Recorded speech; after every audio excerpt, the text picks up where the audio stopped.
Mapagpalang araw sa inyong lahat. Welcome sa Daily Word ng Hope Center. Pagharap sa pagsubok. Yan ang pag-uusapan natin ngayong araw na ito. Basahin natin ang aklat ng Unang Kronika, Kabanata 16, Talatang 11.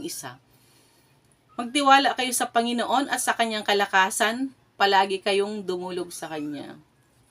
Minsan, nakipagkita ako sa aking mga kaibigan at sa aming pag-uusap-usap at sa pakikinig ko sa bawat kwento ng bawat isa, napansin namin na lahat pala kami ay merong mga pagsubok na pinagdadaanan. Merong isa na may sakit ang mga magulang, meron namang isa na may sakit karamdaman na kailangan siyang operahan.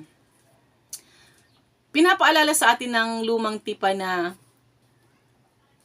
merong pinakamahalagang bahagi ng kasaysayan, yun ang pagdadala ng kaba ng tipan sa bayan ng Jerusalem. Pinakita doon na katulad nga ng binasa natin kanina, na pinangunahan ni David ang sanlibutan sa pag-aawit at pagpupuri sa Panginoon. Sa kabila ng mga suliraning pinagdadaanan, mas pinili ni David na magtiwala sa Panginoon sa kabila ng mga pagsubok. Tayo ay dapat lumapit sa ating Panginoon, sa Kanya tayo magtiwala at sa Kanya tayo laging dudulog. Marami tayong mga pagsubok na hinaharap sa ating buhay na pakiramdam natin ay hindi natin kaya. Huwag natin kalilimutan na tayo ay merong Diyos na laging handang tumulong sa atin. Marami pa tayong pagsubok na haharapin at sa bawat pagsubok na ating hinaharap, huwag tayong basta-basta susuko.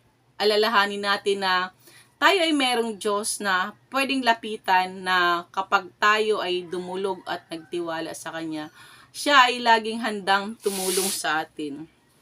Anumang pagsubok ang pinagdaraanan mo ngayon, paano mo ito haharapin? Ang pakatandaan natin na pinaalala sa atin na sinabi ng binasa natin na sa lahat ng ating pinagdadaanan, tayo ay magtiwala sa Panginoon at sa Kanyang kalakasan sapagkat Siya ay handang tumugon sa ating mga nilalapit sa Kanya. Mapagpalang araw sa inyong lahat.